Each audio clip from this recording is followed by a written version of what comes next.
बिस्मिल्लाहिर्रहमानिर्रहीम अस्सलाम वालेकुम। इंशाल्लाह मेरे सब बहन भाई ठीक ठाक होंगे। आज मैं बना रही हूँ अंडे प्याज का सालन।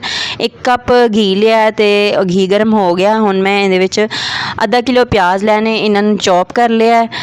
तो इन्हों आपां फ्राई कर लवांगे, हल्का जा फ्राई करांगे, बहुत ज़्यादा नहीं फ्राई करांगे ताकि जो इनका प्याज का पानी है बस वो खुश्क हो जाए। तो पानी आपां प्याज का खुश्क कर लवांगे। उस तो बाद बाकी दी चीज़ां इहदे विच शामिल करांगे। अंडे प्याज का सालन तो तुसी बहुत सारिया जगह तो खादा होएगा, तुसी खुद भी बनाया होएगा, घर भी बनाया होएगा। तो इस तरह तुसी नहीं बनाया होएगा, ना ही खाया होएगा। मैं तुहानूं यकीन नाल कह रही हाँ। तो इंशाल्लाह तुसी इस तरह लाजमी बनाना, तो तुहानूं बहुत ही ज़्यादा पसंद आएगा। तो प्याज का जो पानी है खुश्क हो गया है। आप इन्ना ही बस फ्राई करना सी प्याज नूं। तो हुण इहदे विच आपां पावांगे लसन, अदरक ते हरी मिर्च का पेस्ट 1-1 चम्मच।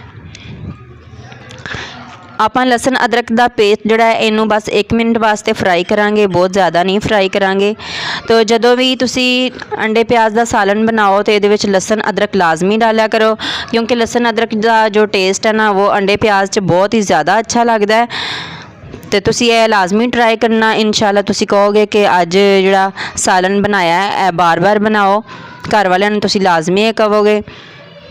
तो आपां इहनूं थोड़ा जिहा फ्राई कर लिया 1 मिनट वास्ते, लसन अदरक ते हरी मिर्च नूं थोड़ा जिहा फ्राई कर लिया। हुण आपां इहदे विच दूसरे मसाले भी पा देंगे।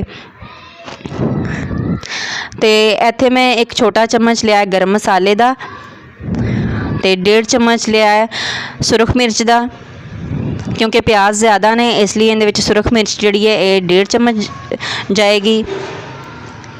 तो 1 चम्मच ही हल्दी का पावांगे। तुसी अपने टेस्ट के हिसाब नाल कम या ज़्यादा भी कर सकते हो। तो हुण आपां इहनूं अच्छी तरह मिक्स कर लांगे ताकि मसाले जिहड़े असीं पाए ने ये अच्छी तरह फ्राई हो जान। थोड़ा जिहा इनू भुनांगे तो फिर बाकी दी चीज़ां भी इहदे विच पा देंगे। तो यह मैं खुश्क धनिया लिया, इनू हल्का जिहा मसल के 1 चम्मच यह भी इहदे विच शामिल कर देंगे। तो 1/2 चम्मच लिया काली मिर्च का। हुण आपां इन्हां सारिया मसालियां नू अच्छी तरह भुन लांगे। थोड़ा जिहा इनू भुनन तो बाद मैं 3 टमाटर लैने बड़े साइज़ के, 3 टमाटर उन्होंने पेस्ट बना लिया। तो इस टाइम ते आपां हुण पेस्ट जिहड़ा है टमाटर का वो शामिल कर देंगे ताकि मसाले जिहड़े जलन भी नहीं, तो टमाटर जो है वो भी अच्छी तरह इसके अंदर फ्राई हो जाए।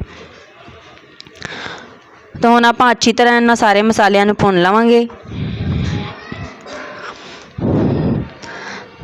अच्छी तरह इन्हां नूं भुनन तो बाद थोड़ा जिहा इनू आपां ढक के पका लवांगे ताकि इहदा जिहड़ा घी वगैरह निकल आए अच्छी तरह। तो इस टाइम ते थोड़ियां जिहियां हरियां मिर्चां ने कट के रखियां हुई सी, 6 तो 7 अदद मैं इहदे विच मिर्चां शामिल कर रही हाँ।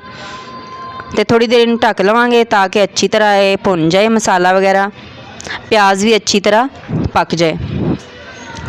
पहले आपां प्याज नूं नहीं पकावांगे, इस टाइम ते प्याज नूं अच्छी तरह पका लवांगे। तो हुण आपां इहनूं मिक्स कर लैंदे आं, तो चैक कर लैंदे आं कि प्याज किस तरह हो गया। तो तकरीबन मैं इहनूं 10 मिनट तक हल्की आंच ते ढक के पकाया है। तो माशाल्लाह बहुत ही अच्छी तरह ये भुन चुकिया है।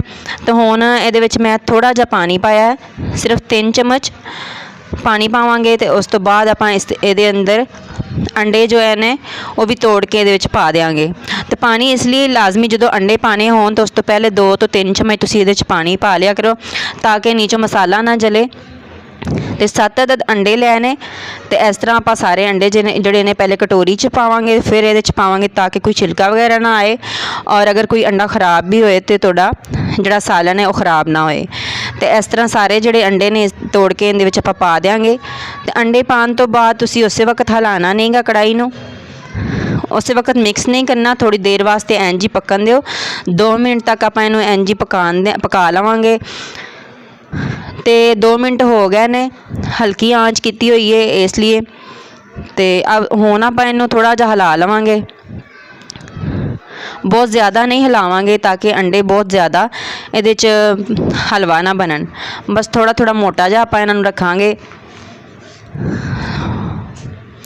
तो इन्हां नूं थोड़ा थोड़ा मिक्स करके उस तो बाद जिहड़ियां हरियां मिर्चां आपां कट के रखियां हुई सी यह भी उहदे उत्ते पा देंगे। ਐਂਡ 'ਤੇ ਤੁਸੀਂ ਹਰੀ ਮਿਰਚਾਂ ਲਾਜ਼ਮੀ ਪਾਉਣੀਆਂ ਨੇ, ਕਿਉਂਕਿ ਬਹੁਤ ਹੀ ਜ਼ਿਆਦਾ ਅੱਛੀਆਂ ਲੱਗਦੀਆਂ ਨੇ, ਖਾਣ ਵਿੱਚ ਬਹੁਤ ਮਜ਼ੇ ਦੀਆਂ ਲੱਗਦੀਆਂ ਨੇ ਅਤੇ ਨਜ਼ਰ ਆਉਣ 'ਚ ਵੀ ਬਹੁਤ ਹੀ ਅੱਛੀਆਂ ਲੱਗਦੀਆਂ ਨੇ। ਅਤੇ ਤੁਸੀਂ ਵੇਖ ਰਹੇ ਹੋਗੇ ਮਾਸ਼ਾਅੱਲਾ ਇੰਝ ਲੱਗ ਰਿਹਾ ਜਿਸ ਤਰ੍ਹਾਂ ਮਗਜ਼ ਪੱਕਿਆ ਹੋਇਆ ਹੈ। ਅਤੇ ਹੁਣ ਆਪਾਂ ਧਨੀਆ ਕੱਟਿਆ ਹੋਇਆ ਰੱਖਿਆ ਸੀ ਉਹ ਇਹਦੇ ਉੱਤੇ ਪਾ ਦਿੱਤਾ ਹੈ। ਅਤੇ ਇਨਸ਼ਾਅੱਲਾ ਤੁਹਾਨੂੰ ਅੱਜ ਦੀ ਵੀਡੀਓ ਬਹੁਤ ਅੱਛੀ ਲੱਗੀ ਹੋਏਗੀ। ਅਤੇ ਮੇਰਾ ਪੰਜਾਬੀ ਬੋਲਣਾ ਵੀ ਤੁਹਾਨੂੰ ਕੈਸਾ ਲੱਗਿਆ ਮੈਨੂੰ ਜ਼ਰੂਰ ਦੱਸਣਾ। ਅੱਲਾ ਹਾਫਿਜ਼।